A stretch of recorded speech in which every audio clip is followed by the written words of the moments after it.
Welcome back to another episode of Hot Take. Make sure you hit the like button, you're subscribing, get the bell notification turned on. I'm joined by Mr. Mark Goldbridge, as ever. How are you, buddy? Not too bad.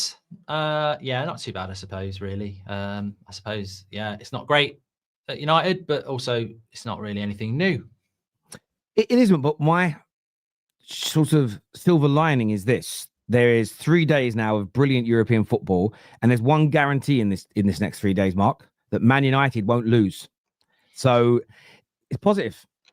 Yeah, positive. It's a bit of escapism, I suppose, but it's also embarrassing that we're not in it. Not in it. No, I agree. To not be in any Europe at all for a club like Manchester United is laughable. That's why it's laughable that Sir Jim Radcliffe thinks we've got a Champions League squad. I know. Listen, I'm all about putting pressure on Amorim, but that for me is just is a crazy thought. We've got loads of great clips to feature today, people, where we're going to be getting Mark's opinion, and a few of mine, but mainly Mark's opinion and your opinion on what they've said. Some really interesting takes relating to some of the teams, plus some funny videos. Starting with that, this for me has to be potentially the greatest rant I've ever seen on YouTube. Let's take a little look. Idiots! Absolute idiots! Bloody idiots! Where's the bloody midfield again? It's another fucking midfielder, isn't it? It's Phil fucking Foden! Why? Why are we letting midfielders run again? Absolute fucking idiots! Their first attack and they score! We get away with it! Doku's through, we get away with it! And then we're not marking a fucking midfielder! Absolute idiots! More fucking holes than a fishnet condom! Idiots! I'm so good-looking guy. I know what's going to happen. Watch Foden. There he is in the midfield. Bruno again! Bruno again! Lost him! Completely fucking lost him again! You know what? I do remember that. I was like, when you think you know the ending of a film, and then it happens and you go, I knew it. I knew they were going to die. I knew that was going to be Bruno, but I wasn't sure because you're waiting for the replay. I knew it would be one of the midfielders, and it was just it's so disappointing because up until that point I thought we were doing okay, and I just think at this level in any game of football, it's a bit like Arsenal losing to Liverpool. That's a draw, and then Szoboszlai scores a worldie, and you go, bloody hell, and it works the other way as well. It's a close game, and then somebody makes a fuck up, and it costs you the game. And obviously, it's well documented about Man United's midfield and Bruno. No, I know. And obviously, whoever does this filter, it makes it funnier. It does make it funnier. The way the voice breaks is hilarious. But I was very similar, to you. Obviously, I don't do watch-alongs primarily, but it was just, I thought we were doing well until that moment. And there's this part of you that wants to say it's lucky because there was a deflection. But then it's just the amount of cutback goals we concede. And you just sort of knew the writing was on the wall from that point. So, yeah, it all just comes out. Morning, Stretford Post. By the way, good morning to you, my friend. Hope you're all doing well wherever you're watching from around the world. Let us know. We're going to come back to Man United a little bit later in the show. But I wanted to start off with a little bit of Liverpool, actually. This is Ferdinand and Joel Bayer talking about Liverpool start to the season. Let's see what Mark thinks about this. Horrendous, poor, lacking creativity. Nick a result. It's the stuff of champions. That's what happens when you spend £466 million. That's what you expect, mate. That's what I'm saying. 450 plus million. You expect them to batter teams week in, week out, not nick results. Burnley away. You are actually right with that, but I expect them to win. End of the day, right? If they win the league, which I still believe we have a chance to do, yeah. If they win the league, so what? They've spent 466 million. You got to win it. 1-0, 2-0, 5-0. You got to win it.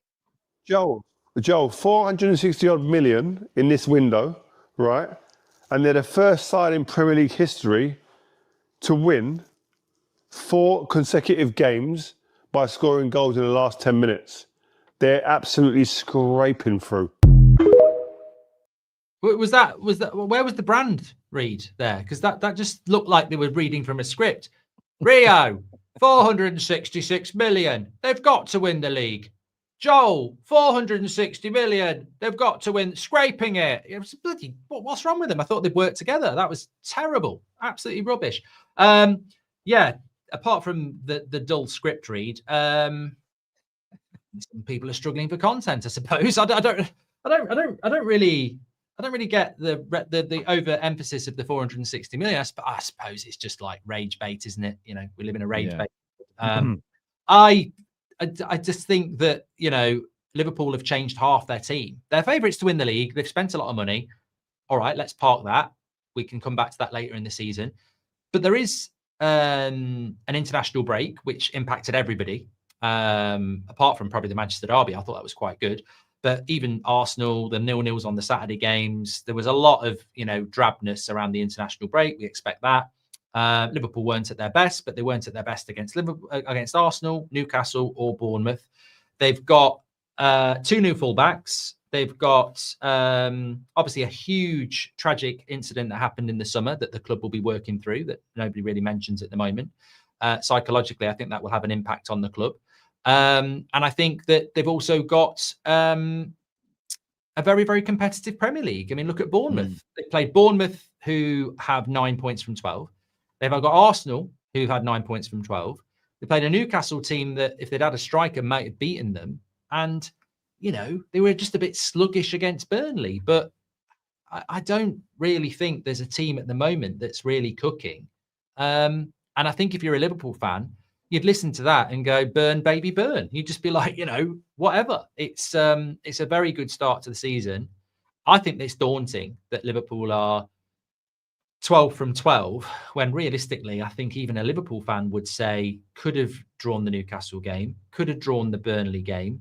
A worldie won the Arsenal game. I mean, Bournemouth, they did lose a 2-goal lead, but they'd have won that. But they could have had 6 or 7 points, and they've got 12. So that's the worrying thing, because at some point I think they will start to play a lot better. But, you know, going through the motions at the start of the season is not something we're, not used to as United fans, Terry, because we always did this at the start of the season. We were always a little bit, going through the motions, and then, you sort of hit it around Christmas.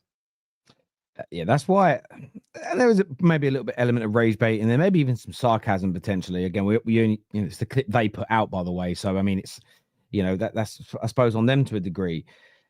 But I've seen quite a bit of this from people the last few days about Liverpool, and my view is just, again, have a little banter with it. You've got a mate who's a Liverpool fan. Oh, you got lucky again at the weekend, didn't you? I think you can. There's always room for that in football, but when it comes to actually breaking it down and talking about it. My question is this: what's more likely in the next 3 or 4 months? Liverpool's performances get better, stay the same, or get worse? And I think most sane people would say get better, and they've won 12 points from 12. And that is the sobering fact that everybody always says that every top team will have a bad period in the season. What if the start of the season is their bad period and they pick up almost maximum points? They're winning the league. So for me, I get why people always want to shit on their rivals. I understand it. I'm a fan as well. But it's just everywhere you go now. We speak about it almost every week. The mainstream, including, I mean, this is still being discussed. This clip here I'm about to play, I haven't listened to it. This is Richard Keys, a.k.a. Hairy Knuckles, and Andy Gray, a.k.a. Whilst You're Down There, Love, talking about the fact these guys grew up in the era they did, and they were the premium presenters and pundits during the 90s, makes this clip even worse, in my opinion. But let's take a little look. No, what I was saying is, if you're being sold to a team like Liverpool, and Ekikite was being, he was, okay, Newcastle were in, the asking. Ekitike's joining Liverpool, he speaks to them. He certainly would have asked them, what's your plans for me? What do you see me doing? And I can't believe he joined the team and after being told, well, we're going to sign you, but after we've got you, we're going to buy Alexander Isak for double what you've cost. So you'll play a few games, but you won't play quite as much as you might expect. I would have said, I'm sorry, I want to play football. I'm a young, mid-20s, centre forward, international. I don't want to come and sit on your bench for 7 out of 10 games. Well, no, I don't. Yeah, go on. Yeah. He's not mid-20s, is he? He's only just turned 23. I just checked that there. I knew he wasn't mid-20s. And also, I don't know. Look, it's a long time since they've been relevant, so maybe they're still looking back on football from that time.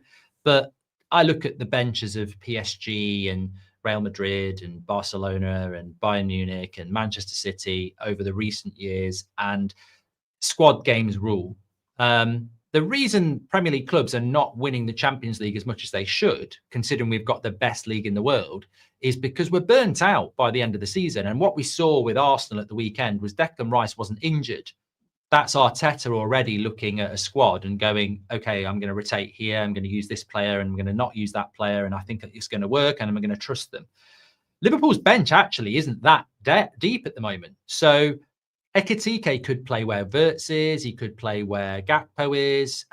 Isak has had injuries in the past. He's not ready to go at the moment. They've got Champions League, Carabao Cup, FA Cup, Premier League. Ekitike will play lots and lots of games. So Andy Gray saying, I don't want to go to Liverpool, the best club in England, who've got the chance of winning the Premier League and the Champions League this year.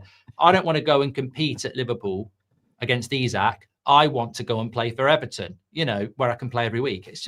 It's a horse piss opinion, isn't it? And the modern player wants to play for the big clubs and back themselves. And, I wouldn't be surprised if he thinks he can keep Isak out of the team. Probably can't, but he will still get a lot of games.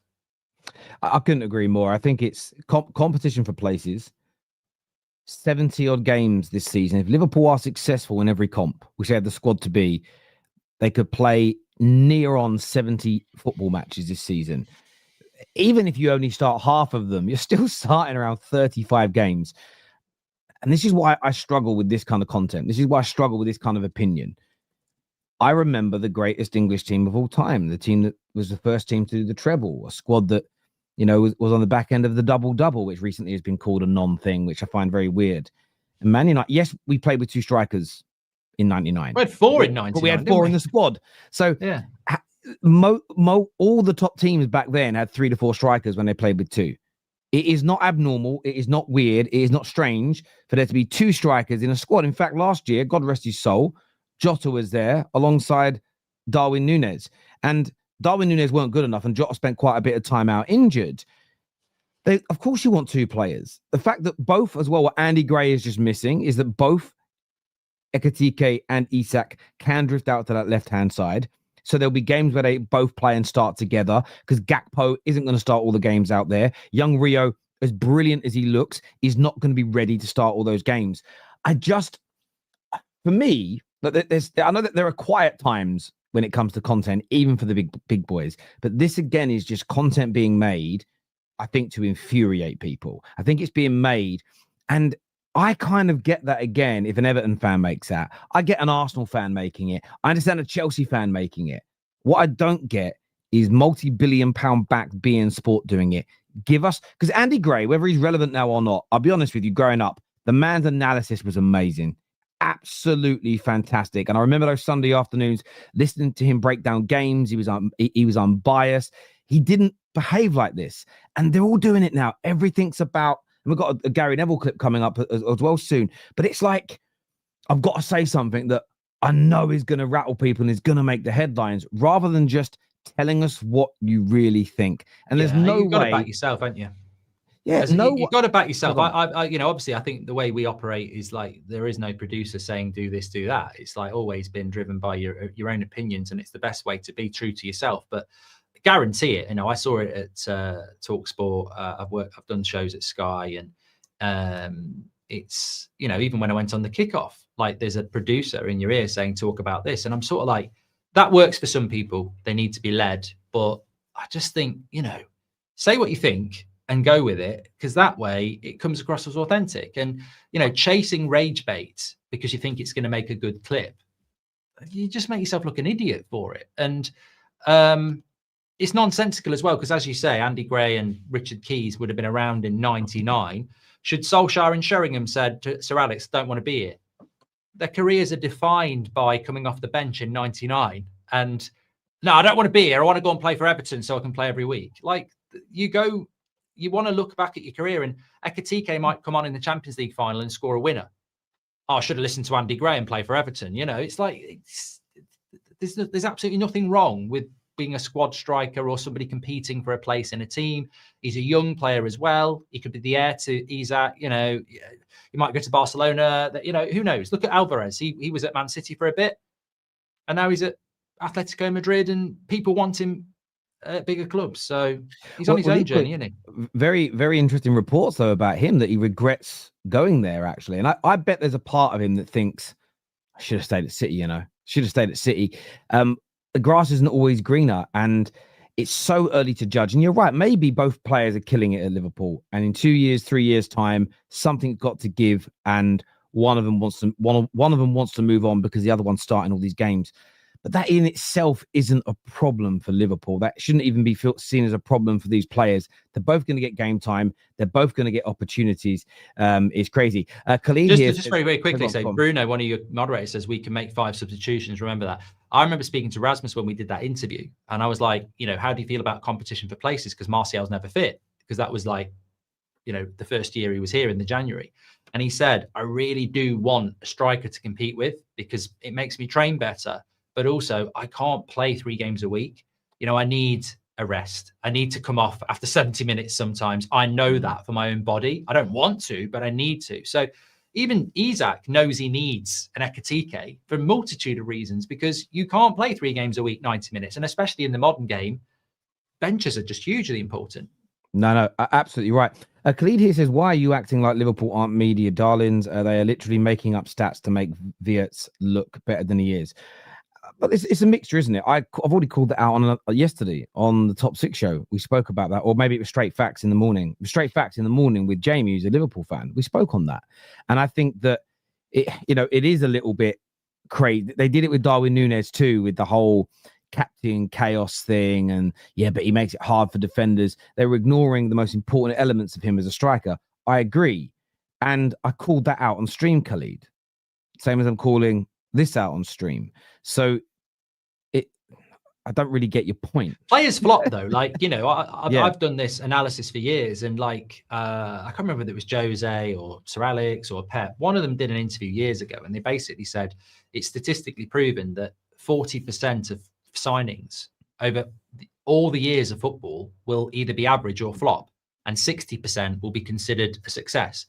So if Wirtz does flop at Liverpool, there'll be a load of people laughing, but it's only in keeping with the statistical analysis of transfers over many decades. Not every player will be a success. And people are almost hungry to call. I mean, look at the Gyokeres. People want him to be a flop, even though he isn't. They're desperately chasing these flops. And I sort of look at it and go, well, I think it's too early to say Wirtz is a flop. Obviously, it's way, way too early. But one of those Liverpool signings probably will be classed as a flop, because statistically, that's just the way it works out. At Man United, one of our 4 signings will be a flop, because that's just the way it works. I hope not, but I don't get it. Yeah, I agree. But everything's about I learned this when I was still, just 10 years ago. I learned this working in the bank, and I always remember this when more than that. 15 years ago I joined. 20 years ago I joined. When I first entered, you remember these days. If you lost your bank card, it was 5 days to get a new one. And I would say one of my first jobs in the branch was handling the complaints. I would say 3 times a day I had to submit that complaint and send it off to head office. Maybe a year into me being there, they changed the process, changed couriers, and you could get the card in 2 working days. And for a little period of time, everyone was like, oh my God, that's so amazing. 2 days, great. After maybe a year, 2 days was too long, Mark. I cannot wait 2 days for a card.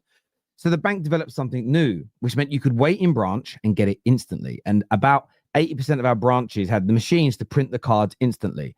Oh my God, this is amazing. It was filled, go through security with your ID, sit down. It takes about 25 minutes because it did take a long time for the card. It wasn't like a printer. I actually got to make the card, print it out, get it all working. After about 3 or 4 months, the amount of complaints we got, official complaints from people moaning they had to wait 25 minutes for a new card. 3 years earlier, it was 5 days. And this is why, and we'll get on to maybe that point later when it comes to Man United, this need for instant gratification is there. And fans now are like, oh, I want to say these players are flops. We used to give it 2 years. Then it was a year. Then it was 6 months. Then it was 10 games. Then it was 007. Now it's 1 preseason game. They don't look good. They're finished. They're rubbish. And for me, I get the banter. But for me, it's becoming boring now, and I think it's not killing what we do, but I think people are just getting sick and tired of that type of analysis. And Wirtz hasn't been good. I think people are going over the top. I actually think Gyokeres has been okay in two of his 4 games. And I was pointing this out to people the other day about Gyokeres. Do you know, if you actually go and look, and I bet you can find this stat to be true by and large, if you look at Torres versus all the best teams at the time he played in the Prem, Rooney versus the best teams, and I mean, best teams not historically at that moment, I bet you'll find the majority of the games they played against those sides they didn't score. Even Rooney got lots of goals against Arsenal. But if you actually weigh up every match he played against Arsenal, say he played 20, I bet all those goals come in 5 or 6 games. There'll be far more games they don't score in against big sides than they do. Haaland scores against all the shit teams, 2 again at the weekend. But will he score against Arsenal at the weekend? I don't necessarily think he will. It's a great point. Yeah. Stat padding. He stat padded at the weekend. He certainly did that. No doubt about it. But yeah, I do think that the analysis, as you say, around Liverpool is a little bit too much indeed. Let's move on here. I want to speak a little bit about, actually, we'll have a little breaker in that. I've got a funny one for you. And I think, especially as someone who lived in Ireland, as I did for a while, you might appreciate this one. It's not really related to football, but it is brilliant. Let's take a look, people. Hit the like and share button. Chelsea! Oh, Newcastle! It's Newcastle! That's it, this Newcastle! Oh, Newcastle United!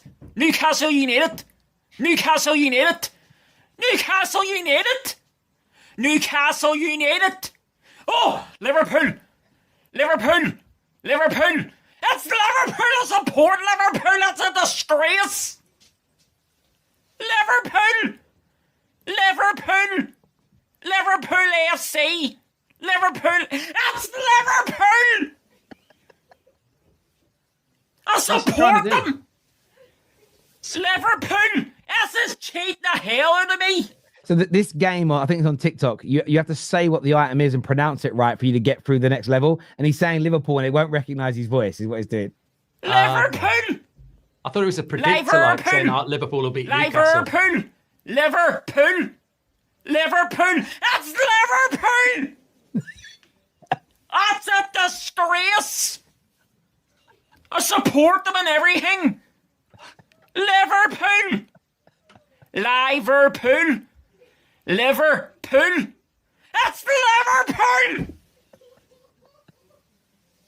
That's a disgrace! I don't believe this. Someone's going... Liverpool! I didn't say that an hour ago! That's cheating the hell out of me again! Spurs! Tottenham!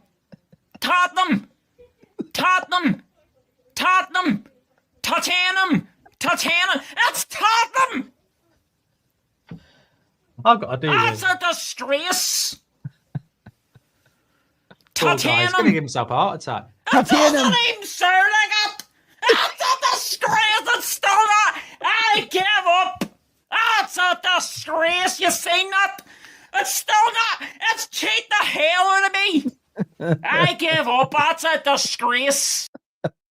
Tottenham. The best bit for me, he sounds like my son. My son sounds like him, and it's just killing me. Brilliant.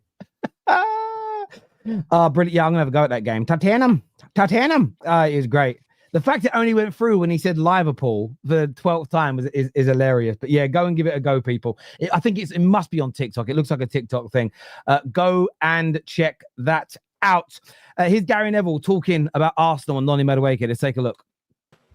When you think about Martinelli and Saka, you thought they would dominate the left and right wing of Arsenal for the next 5-10 years. And yet you're watching 2 players yesterday, and obviously Saka will come back in, and so will Martinelli play games as well. But Madueke's a lot better than I imagined and thought he would be, and certainly a lot better than Arsenal fans thought he would be. A couple of runs that he made for England on Wednesday night, Tuesday night, sorry, were a different level. Their runs, I thought, ooh, them runs... You know, Iron Robin used to make those runs against me. I'm giving you players of a sort of like a level where you think, oh, I'm up against it. This is a different type of player. Sometimes you play against wingers who are dribbling at you, and you know they've got a trick, and you know that you're going to be in for a difficult day. And then you've got players who are like a step above, a level above. Now, I'm not saying Madueke's there yet, but he's not. But his movements and the things that he's doing are very, very good. And I'm He said this. Yeah, I want to put it into context as well. There's a tweet that followed up from this on Sky. Posted this from a massive Chelsea account, really good guy Noni, who said that Noni put in so many Forest, like the performance against Forest, like this for us. Everyone forgets how he rinsed Liverpool last year. Sold him at a time he was leveling up. For me, I preferred he dribbling to Neto. There's a lot of Chelsea fans responding to this, saying, "What are Sky Sports doing? They're kind of big. They're kind of big. They spent the whole summer saying it was a crap signing." Ignored the qualities of Noni Madueke last season, but he's had a few good moments, and it's almost like now they're deciding to praise him after attacking the signing for Arsenal's perspective and barely praising him at Chelsea.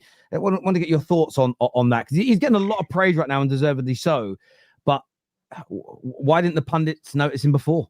I have to put myself into the same category. I did see this clip from Gary Neville. I didn't know you were going to play it, and I completely agree with it, because I don't know whether he's, mentally on it, focused, consistent, whether it's a bit of coaching from Arteta. I don't know. But at Chelsea, I didn't see those performances. And I did watch Chelsea a lot last year. And obviously a lot of Arsenal fans were signing petitions and all sorts not to sign him. And I did a video saying, I just don't get this signing.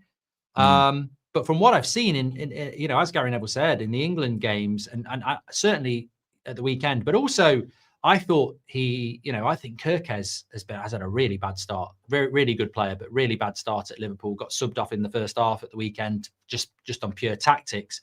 I thought Madueke had him on toast at times in that game at Anfield. Some very last-ditch tackles from Gyokeres. He managed to salvage it, but he was in trouble. I think Madueke has, you could have given him Player of the Month. I mean, fair play to Grealish for getting it, but I think he did do really, really well. I have been surprised by it as well. He's a lot better than I thought. So I don't know what that is. I'm not going to dismiss a Chelsea fan saying that he was like that last year, but I didn't see that last year. I genuinely thought that it was, and I agree with Chills. He didn't get past Gyokeres once, but it was a really good battle. I think, there were some last-ditch blocks and tackles by Gyokeres, but Madueke looked good in that game. I think it has been a bit of an eye-opener to me. It's very early in the season. I think with wingers, you can have a good month and then 3 bad ones. So obviously, I think it's one to keep an eye on. But he's had a very, very good start at Arsenal. And maybe the exposure's more at Arsenal, and he's been playing for England as well. Maybe that's what it is. But he certainly didn't have the reputation he's got in the first month of the season here at Arsenal that he'd had at Chelsea. I think that's the point. Why that is, I don't know. Yeah, I think there's an element of that. I think there's an element of maybe, you say the exposure. I think there's an element of it being spoken about as well. So sometimes players do well, but they're not being discussed. And I think when you have a lot of good players in the team, I remember when Liverpool were killing it, but it was Trent and it was Mane and it was Van Dijk and Alisson and Henderson that were getting all the praise. And I used to sit there for years and say, I don't disagree with anything you've said. But I'm like, why is everyone ignoring Mo Salah? Why are you ignoring Mo Salah? Why are you ignoring Mo Salah? I remember watching some massive Liverpool channels debate like their best players or debate Mane and Salah. They weren't ever rude about either, but Mane always came out on top. And I remember saying at the time, you guys might end up regretting this one day. I said, I think you're backing the wrong horse. I think you're putting the wrong poster boy on the front of your cereal boxes, because there's one player in your team that I think might end up in GOAT conversations, and it's Mo Salah. But a lot of those conversations are dictated by who the fan bases hold up in high esteem as an example. And I think that had they done that with Mo Salah from day dot, because he was brilliant from day dot, if he had been seen as the best and pumped up, although he's right now being discussed alongside the likes of Henry, I think it would have been sooner. And I think there'd be more noise around it, because you could go back and go, look, we've been calling this out since day one. And I see maybe there's a little bit of that with Noni. I also have to hold my hands up. I criticized the signing. I couldn't understand it. And maybe it was because of that period last year where Chelsea weren't winning very many games. As a lot of competition with Chelsea as well. Maybe that, and maybe he just wasn't someone that again, I think we all get influenced by this. One of the options I wish Sky Sports, TNT Sports had, etc. here in England, I wish you had an option to turn commentators off, because I think all of us are sometimes susceptible to what commentators say. If they go, oh, he's having a good game, a lot of us go, oh, yeah. You start watching it, you go, oh, yeah, he is. If they start saying, oh, this guy's, you might not have noticed someone having a bad game, someone on commentary says it, and then you start watching that player a little bit more. I think we can all be influenced in that way, and I think that's part of it. But listen, I think Madueke so far, I think he's exposed a lot of us. I think he's exposed a lot of us that he really is a talent. He's got to do it consistently. But I do think that thus far, in an Arsenal shirt, he's been out of this world. And listen, it's no good. Listen, I'm not an Arsenal fan, but he plays for England. Saka's got these hamstring issues at the moment, and I hope they resolve themselves quickly. But it ain't a bad also, thing. I think at Arsenal, he's, Arteta's basically gone and spent £50 million on him. That's a huge boost. Maresca inherited him, didn't he? So, was he Maresca's guy? Obviously not. They've bought a number of wingers in as well. So, the environment, feeling wanted. He's in a good place at the moment. But, it's a bit like Gary Neville mentioned Martinelli there. I mean, I feel Martinelli is just not lived up to expectation, but he could get a move somewhere and end up being really good. Well, there's a certain club in it. There was a goalkeeper the other day, Prattman, who just gone and got man of the match in his first game away. I mean, it's away from still Old shit Trafford. I know, but it's just sometimes a change is as good as a rest. And as bad as Onana was, I do think he can be better than what we've seen in the last 2 years. As an example, Martinelli's not been good enough for Arsenal for the better part of a year, maybe even longer. But he could leave, go somewhere else, and just feel reinvented and reinvigorated and move on. In terms of the other analysis around Arsenal, this is a tweet I saw, which we kind of touched on earlier. That sort of says Gyokeres 3 goals in 4 games. Wirtz runs well without the ball. Gyokeres hooked after 38 minutes. Šeško 007 across all comps. Cunha 0 impact in the league. Isak needs to be gently eased into the league that he's been in for years. Guess who the media are now focused on as being a flop? Now, there is some exaggerations in this. Like Šeško started 2 games. I don't even think he's had 7 appearances yet. That's almost, we haven't even played 7 games. I don't think Cunha's had 0 impact as an example. I do think there's some slight exaggerations in there. And Isak being eased in is because he hasn't had a pre-season. Yeah. But there is a large bit of truth here from the gunner, Nick, in the sense of, really and truly, it's the media have only really given Gyokeres stick out of all these players to a large degree, I think. Yeah, the Gyokeres, I mean, look, I like Gyokeres. I wish we'd signed him at Manchester United. I would have took him over Šeško. That's not revisionism. I'd be a hypocrite if I didn't say that, because I've said it all along. I don't know what it is. We spoke last week about, the hypocrisy of he looks like he's running around in jeans, or he doesn't pass the eye test. I mean, what you got to do now, walk around in, tight shorts and, great hair and, model looks and, hairy legs to, be a striker now. I don't even know what passing the eye test even means. But there's definitely an agenda around Gyokeres, which I find a little bit weird, because the only thing I can think of is it's elitism that he scored a load of goals in Portugal and he's not good enough for the Premier League, or he went on strike at Sporting, which is basically what Isak did as well. So I think that I don't really understand it. I think three goals from 4 is good, and also he's not match fit. Like, he didn't have a preseason, so the pace and speed of the Premier League will take a bit of time to get used to, as it will with Wirtz, Šeško, and any other signing that comes in. So yeah, it's true. I wouldn't agree that people like Šeško will be scrutinised. Any Man United player is going to be scrutinised. But Liverpool probably are. There's just there is an Arsenal thing, isn't there? And I think for some people, it goes back to a period of time like myself, probably you, Gary Neville, Roy Keane, where we don't like Arsenal because they were our big rival. It was the biggest rivalry. So that's always there. And it's probably the same with Arsenal fans. But there is this, like, they do get over scrutinised. Like, they're not Stoke because they score from corners. And I don't really get it, really. But you know what? My message to Arsenal, Gyokeres, Arteta would be, we used to get this at United. You have to have a siege mentality. He's got a really good squad. They know what their job is. And criticism is part of the motivation in any walk of life. So, I mean, I'd rather people were talking about you than not talking about you. And if they're look at Manchester City. Manchester City would crave what Arsenal get, because nobody talks about Man City. I've said this for years. I'm not even rage baiting them. Man City beat Manchester United in a derby. I watched the after analysis after I'd done my match reaction. And the first half an hour was about Amorim and Man United and where is it going wrong and this, that, and the other. And then that presenter, Dave Jones, goes, okay, we've had half an hour of Manchester United. When we come back, let's talk about Man City winning the derby. And I thought, we just had half an hour talking about Man United, but Man City won it. And it's like, the reason for that is because they know people want to talk about why Man United are so shit. They want to talk about why Man United might need to sack the manager. They know nobody's interested in going, Haaland's just scored 2 good goals. It's like, sometimes, even though it's negative, if you're being spoken about, you're winning. And Arsenal do get spoken about negatively, but I'd use that as a positive, really. But the Gyokeres thing is definitely weird. It's almost like a desire for him to flop. And maybe it's because everybody's always said, and let's not forget, there are Arsenal fans who want Arteta out. Everyone's always said for a long, long time, the striker is the missing piece. So maybe that's it. A lot of us believe the striker's the missing piece. Yeah. If you don't want it to be the missing piece, you need it not to be the missing piece. So maybe people in the media, ex-players, some fans are like, we've got to make sure this is not the missing piece, because if it is, everything we've been saying about Arsenal and Arteta comes crashing down. I agree, especially Arteta outers, people that don't want him at the club. And that includes a lot of the media pundits that don't like him. I mean, I've never really been bothered by his antics on the sideline. Why? Because I enjoyed watching Jose do it.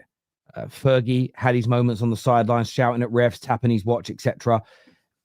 I celebrated when Gary Neville run down the pitch, both in a Manchester derby and against Liverpool, to celebrate in front of their fans. So again, I'd be a screaming, raging hypocrite to go, it's disgraceful that a manager behaves that way. I even thought it was great when Conte used to run around and jump into the crowd and celebrate. So Arteta suddenly doing it being horrible, I don't abide by. But there are people that despise him.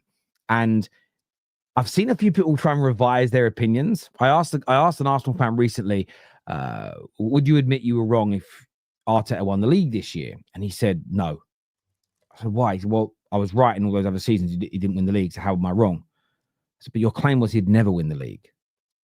Yeah, but I was right in those seasons. He never won the league. I said, but that wasn't your claim, was it? And I think there's a little bit of that where there are even Arsenal fans that want to put unnecessary pressure upon their own club, because I think there's part of them in the social media world where, you know as well as I do, mate, there is a desperation from a specific group to be right about things, that they jump on this. And we know what the media do. They just see an area that gets a lot of traction and they write the scripts and they run with it.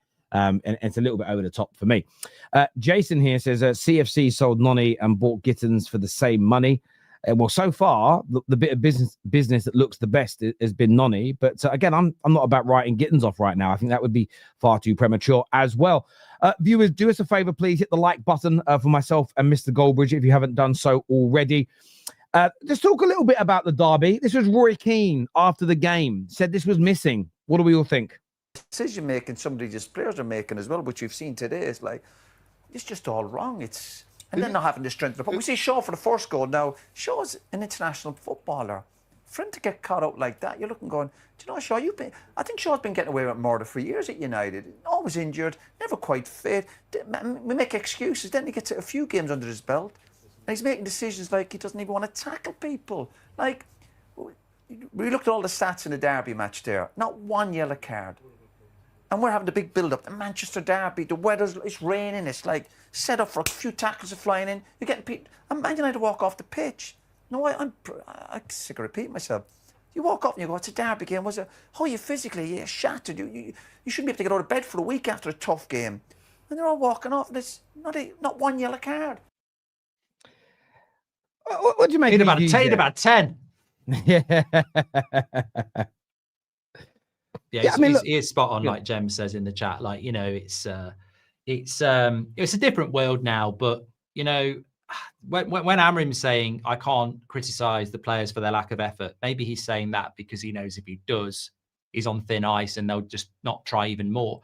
There's no accountability at Manchester United for losing. Like you talk about the Victor Lindelofs, the Lows, the Luke Shaws. Luke Shaw was bought by Van Gaal. He's still here. How many managers has he seen sacked? You know, he's Alan. You may as well call him Alan Sugar. He's seen more sackings than he has. You know, he probably sits there and goes, "You're fired." So I think with Luke Shaw, it's a great example of a player that, how do you motivate a player like that who sort of goes, "Doesn't matter if I don't play well. Doesn't matter if I don't make the tackle. There'll be a new manager here next month and he'll still pick me." And that's, I think, what Roy Keane is saying. It's like, there's a lack of accountability and there's a lack of effort. And it comes from this cushy little situation whereby even if we lose, what actually happens to me? I'm not a fan, so it doesn't ruin my weekend. I'm not a manager, so I don't get sacked. I've got a contract on 190 grand a week for another few years. I'm a multimillionaire. If I'm injured, I still get paid. If we lose, I still get paid. If the manager gets sacked, I still get paid. And I think that's what he's saying. Like, this is not identifiable as a Man United side I grew up with, Roy Keane played in. There's no accountability. And that's why Doku goes past him, because it's sort of like the tackling, the passing, the performance is very much, if I make it, I make it. If I don't, I don't. And there is nobody walking off the pitch exhausted, because it doesn't matter enough to be exhausted. And that's that goes beyond a manager. That goes right the way through the club for many, many, many years. And that's why we see these performances. And ultimately, beyond that as well, I'm not saying that Luke Shaw, Harry Maguire, Dalot, Bruno Fernandes, whoever else you want to name, if they put the effort in and they're focused and there's jeopardy, they'll be good enough. They'll be better, but they still won't be good enough. I think the most important point, Terry, is that I said this yesterday. Man City, the top four, are way better than United. But I actually believe Spurs and Newcastle are as well, because in every area of the pitch, Man United aren't better. They might have better individuals potentially, but if you look at Spurs and Newcastle's front three, is it any better than ours? Is it any worse? No. You look at their midfield, it shits all over our midfield. You look at both defences, you could argue they're as good or better. And obviously they're better in the goalkeeper. So how are Newcastle and Spurs not better than Man United when they've got a better midfield? Their front threes are as good and their defence is as good. We're ultimately not good enough. And I think for a long time, there are people who think if United change the manager, they should be in the top four. Well, those days are gone. I think there was a time a few years ago where it was like, you look at the team, it should be in the top four. I don't think we're even in the top six anymore. I just don't think there's a team, whether it's a 4-3-3 or 3-4-3. I don't think anybody can show me a United 11 and I would go, that's better than Newcastle. I really don't. Yeah, I agree. I think our squad is bang average. That's something I was wrong about even 18 months ago. I thought it was decent. I was wrong. We've bought some good players, but still overall, compared to a lot of the other sides, we just don't have a good enough squad. And that plays a part, which is why when it comes to the Ruben out element, I understand the criticism that one win on average a month for 10 months isn't good enough. Nobody's denying it. Would I like some adaptation? Yes. Do I think he's putting players in the wrong position? Bruno in a 10, one of the best in the world. Bruno in an 8, bang average. Ahmad, literally all of his goals and great games for us in this system have come when he's played wing back. Yet he was put in the 10 when Mainu's on the bench, who came on and played brilliantly. Play Mainu in the middle, Bruno in the 10, Ahmad in his right position. Who knows what can happen? Ahmad and Mbeumo working in sync on that side. It looked really good in a couple of games this season when we used it. Give it more time together to make the relationships work. The manager is accountable for a lot of that. This is my issue with the out movement. I think I said it yesterday, I'll say it again. And I can't wait. 2 p.m. I'm on the United stand today. I can't wait to speak to the community over there as well. It's snake oil salesman. Some Man United fans online, on TikTok, on YouTube, bloggers, vloggers, on TalkSport, they're snake skin salesmen. Silver Bullet FC. We do this, we're back to challenging. No. Bring in Areola, bring in Xavi, bring in Nuno, bring in Southgate. I don't care anymore, because the squad is imbalanced. Go back to a 4-3-3, we're cooking. What, with no left wingers?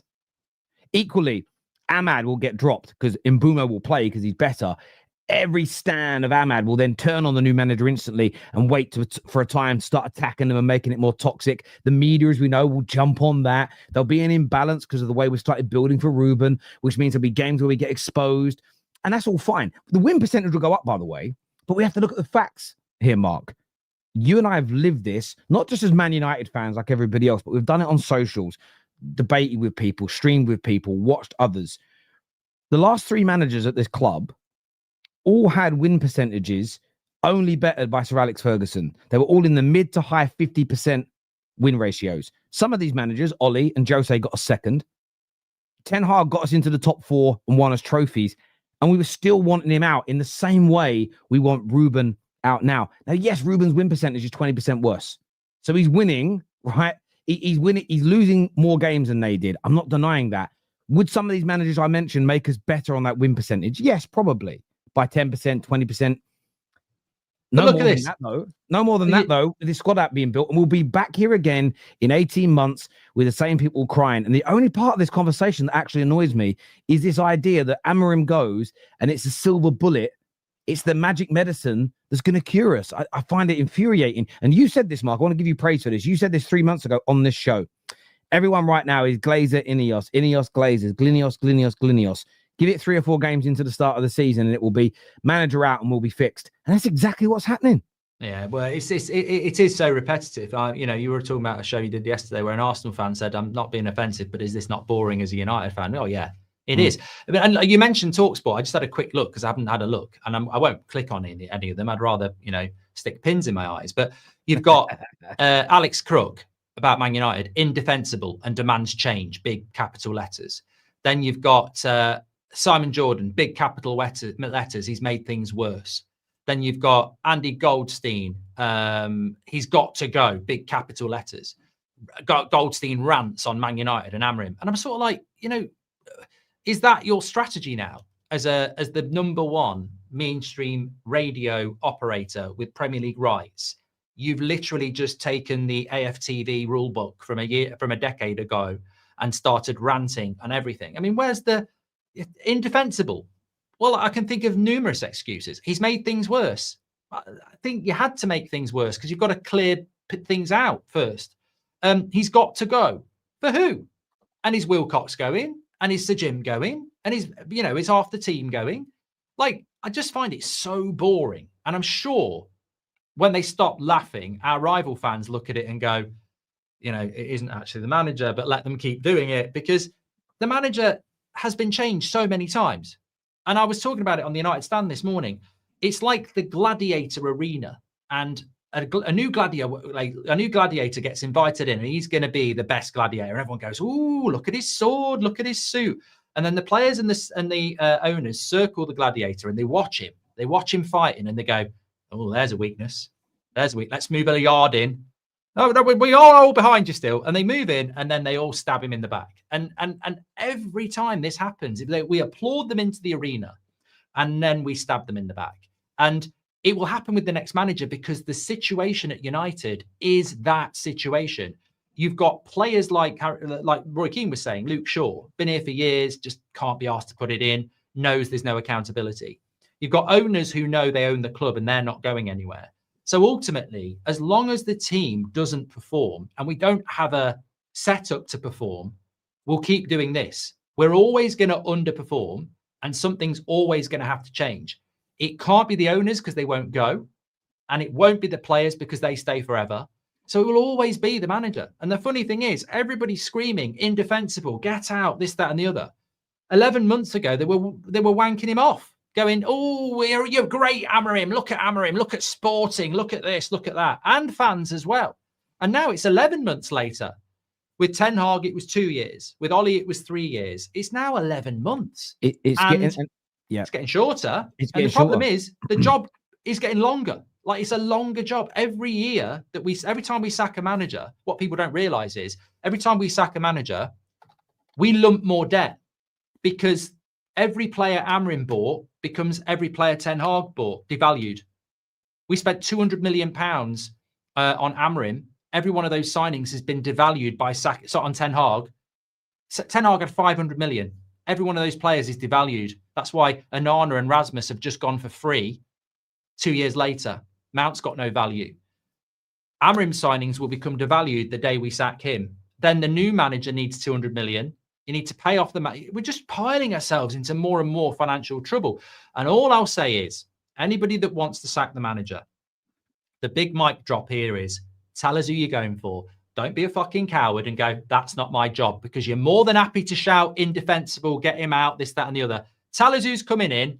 And when I sit down and stop laughing, I'll tell you why they will last 12 months as well. You haven't got a solution. You just want a shiny new toy. You've got no name that's going to make me, Terry, or anybody in this chat go, they're speaking sense. Because I've heard it every fucking year for a decade. Oh, get rid of the manager. He's got to go. He's got to go. Zidane wouldn't wipe his arse on Man United. He wouldn't go anywhere near it. He took the Real Madrid job because he loves Real Madrid and he knew the players. No association with Man United, and people say Zidane. Xavi, with that midfield, you're having a fucking laugh. Nuno, as you were saying, Terry, people wanted Ollie out when he finished second because the football was boring, and now you want to go Nuno. Southgate gets stuffed. You know, it's just, there is no name. There's just shiny new toys. That's all there is. And the current club will devour and spit out any manager. Jurgen Klopp wouldn't solve this. Pep Guardiola wouldn't solve this. Prime Sir Alex Ferguson would struggle to solve this. Well, you know, one of the things for me, I agree with your comment about people being cowards. And this happened, and this is in our industry that people like yourself and Robbie, Redmen, you know, maybe even myself helped to forge, right? And great, enter it, do it, kill it, live your life. But let's not start to damage it by the whole, it's not my job to tell you who should be the new striker, who should be the new manager, who will want a sporting director. This isn't short format content. This isn't Sky Sports where you get 2 or 3 minutes to answer 3 or 4 questions. This is long format. If you're coming on to have a rant about your manager, if you're coming on to slag off a defender, which is all fair, you've got to come with some solutions. It can't just be mindless, pointless ranting. But the reason why people don't like giving suggestions is because they know they lose support. So you might sit there and rattle off all these stats that are true about Amorim and would go a long way to getting him sacked. I'm not defending that element at all. And everyone goes, yeah, you're right. What's your solution? I'd go and get Southgate. What happens is 95% of the people that were cheering for you suddenly go, oh, you're not part of our camp. Get out. And people just want to be part of a camp as well. And for me, this is not my biggest worry, what I read last night. And it is that Man United players are still struggling to get to grips with Amorim's style. And even one of his staunch allies, Bruno Fernandes, is believed to be unhappy operating deeper. And essentially, it's the same stories as before, Mark, of the players, dare I say, downing tools. But again, 5th, 6th, 7th manager running. Don't like the coaching, don't like the system. We don't like it. That, for me, is such a huge red flag in the sense of if anyone twists this into stop defending Amorim, it means you're ignoring the problem. These players, is there the chance, the possibility again, they're saying, the system could work, but it's really hard work. And I just don't. Do you know why Pep's teams won so much? Fergie's teams won so much? Klopp's teams, Slot's teams. The talent's amazing, but they just work so hard. Is this again the players saying it could work, but we just don't want to work that hard? That's the big fear here for me, because what you'll find is people that will back the players again. They've done it every time. Nah, but I get the players. I hate how we play as well.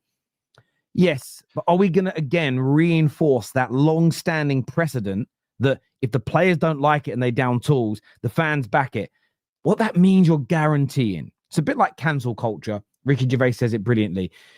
Sacking people for a joke they made 15 years ago when that joke was acceptable guarantees one thing, that you're cancelling yourself in 15 years' time. Because who knows what you can and can't say in 10 to 15 years' time that's acceptable today and no one looks at you bad at, right? Yeah. It's the same as setting this precedent. One day you'll set the precedent. Yeah, because I hate Amorim. I hated Ten Hag. I hated Ollie. Get him out. They might do that to a manager you like, and it might upset. It might, again, we improve for a period. Then Areola said, right, guys, we've got to go to that next level now. It means more pressing. We've got to get fitter. We've got to do this. What if the players go, I don't want to work that hard. We ain't going to work for you. And then we start losing games again. We go, the manager was a fraud. That new manager bounce was fake. That's my fear in all of this, again, is that the players get to dictate how and what we do tactically. That, for me, is a much bigger problem than picking the right head coach, because that means they're going to do it to the next guy. Why? Because they've done it 5 or 6 times on the bounce, you know? Yeah, I think that we had a guy, Patrick Lynch, I think he comes on here sometimes as well. He made a great point on our show last night, and he said it's not style, it's not formation, it's not system. The problem with the players is style of play. They want to play counter-attacking football. It's the only system that worked for them. it doesn't mean you don't have to work hard. Counter-attacking football is the most lazy style of football there is. You sit deep, you get the ball, you hit a long ball, you chase it. You don't have a lot of the ball. Man United have been very successful with that over the last 10 years. When you look at even Ten Hag adopted it. I think that when you read like that Chris Wheeler thing and you hear these leaks, fans latch onto it and go, yeah, even the players don't want to play a 3-4-3. They don't care about the 3-4-3. They don't care about a 5-3-2. They just want to sit deep and counter. Bruno wants to hit those Hollywood passes. They don't want to play a possession-based game that they can't play because they're not good enough. So effectively, it's like going to an Italian restaurant and wanting to order a lasagna or whatever like that. And that's what Amorim's offering up. But maybe you leave there and you give it a 3-star and you go, that lasagna wasn't great, this, that, and the other. But actually, the players don't even want to serve a lasagna. They don't want to serve you a good lasagna, even though it's not a good lasagna. They want to give you beans on toast. So that's what I would say when you listen to player leaks. Some people are latching onto it and going, even the players agree with us. They don't like the formation. It's not no, they don't care about the formation. They want to serve you beans on toast. And it'll be the best beans on toast you've ever tasted, but they want to serve something you ain't even seeing. They don't want to put the work in to play Pep way, Amorim way, Enrique way, Slot way. They want to play Ollie way because that's the one that worked for them. They want to play counter-attacking football because it's the only thing they can play. They couldn't play the Ten Hag way. They couldn't play the RANT way. They can't play the Amorim way. They actually can't play football. And what bigger statement? United fans have been saying it for years. You lot can't play football. If I was a Man United player, I'd be like, I bloody well can. I'll prove them. But they never do. They can't play good football. I watched the first 10 minutes of Fulham and I even tweeted, what's this madness? What's this wizardry? It's the best I've seen us play in years. Didn't last long. I don't even think it was 10 minutes. That's what she said. But it's like, it's so true. It's so true. I've watched United for so many decades. And I think in the last 10 years, I can't name 5 games where we played football well for even an hour. We just don't play good football. We're one of the worst teams to watch as well. We're shit. I want to read something to you very quickly before the end of the show here. And I've got a few super chats. But I collated this last night. It took me a few hours, but I collated it. January the 8th, 2014, headline of The Guardian. Manchester United players raise concern over David Moyes' credentials and training methods. April 22nd, 2014, Robin Van Persie unhappy with the way that David Moyes trained. We accepted that because that was a team of champions and a manager nowhere near Fergie's level, but that's when these things started. September the 10th, 2015, Man United stars, this is in the Times, by the way, reportedly confront Ten Hag over his training methods. May the 22nd, 2016, Van Gaal's tactics left Man United players close to mutiny. Jose Mourinho's time, May 2017, players raised concerns over the style of play. March the 19th, 2018, Luke Shaw unhappy at Jose Mourinho's criticism over his fitness. Pogba unhappy that he's not being utilized in the best way, and players concerned over training. That was in August the 12th, 2018. This here, these are my favorite ones. These are on multiple occasions here. Ole Gunnar Solskjaer, the training is like PE teachers. Kieran McKenna called out for his personal bias towards players. Training sessions are too demanding here. This was April. What about the going home in the dark as well? Oh yeah, that the one I didn't actually find, but that was in 2018 and 2019. Ralph Rangnick, this is the best one. February the 11th, 2022. He's Ted Lasso. And remember, every Man United fan and his dog that's moaning today about that says, oh, Rangnick was right. You were the guys agreeing with the he's Ted Lasso nonsense that came in. And so you can go back through this. There's loads with Ten Hag as well. Now, there are some that are going to hold some validity. I'm not saying they're all wrong, and we probably agree with part of them, but it isn't about whether you agree with the methods or the behavior. It's and this is a modern day issue. It's agreeing with the notion of, well, I wouldn't work that hard either. If I didn't like how my manager was asking me to work, I would down tools as well. Now, I get it if the complaints are, oh, Ruben's a nice bloke, but he makes us bring our wife's toothbrushes in and clean the toilets with them. I understand, son, I ain't playing for you. But there is no reason. It should never be defended. A player saying, I don't want to be in this formation. I don't want to press this way. I don't want to hold on to possession this way. I want to do it my way. Anyone that says that shouldn't be backed by the fans, because all that means is you're guaranteeing that behavior for the next manager who you might like. And this is why we get into these. I don't know if you noticed this. The guys that are Ollie in often they end up being the first guys that are outers for the next manager and vice versa, because they're always trying to defend their previous stance. And that's my fear in all of this, that we're losing sight of some of the more deeper rooted problems. Super chat here says, we change the manager, change the players, change the staff, but nothing will change until we change the owners. There's no light at the end of the tunnel. It's a very, very fair point. And if Ineos don't turn this round, you know, I've given them grace and time. And so far, they're doing a horrendous job. And I've called that out on many streams recently, because the improvement hasn't been there. And I gave it grace before condemning it and before making a conclusion. But if they're fouled on 2 managers running 400 million down the pan, they've got to be called out like I called the Glazers out. And I will do it. I'm a Liverpool fan. Back in 2010, we almost went out of business. We were shocking. It takes time to rebuild. Ragnick called this and was hounded out by player power, fans, and internal management. Do you know what's funny, Eddie?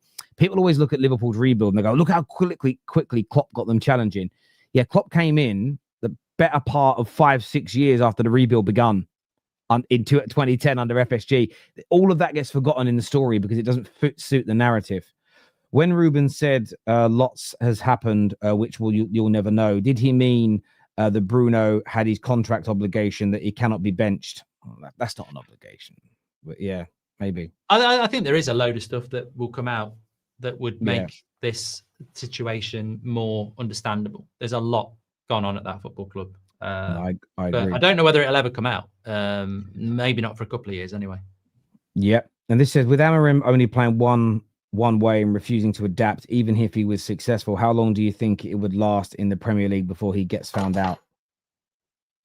It's a great point, because you've got to adapt. Everybody adapts. And I suppose for a longer term period, if he just, everyone gets found out. Pep has had to change. He has had to make tweaks on 2 or 3 occasions. So very, very, very true. And Abin Ruberim here says, hi, Terry. My name is Abin. Big fan of the channel. I teach PE, but my students told me to shut up and pull my pants down when I told them to train. Any tips? Don't do that, you lose your job. Don't do it. You're getting a lot more trouble. But if I speak, I'm in big trouble. Listen, I want to thank everyone who's tuned into the show this morning. It means a great deal to us that you've done that. I am live in a couple of hours on the United Stand, hosting at 2 p.m. So make sure you join me over there for that show. I'm also live back on the terrace at 3:30 for Straight Facts with LB and Arsenal fan Dan ahead of the Champions League returning tonight, which I cannot wait for. Mark, always a pleasure to sit and speak football with you. To the viewers, take care. Goodbye. God bless. And we'll see you all again very, very soon. Thank you.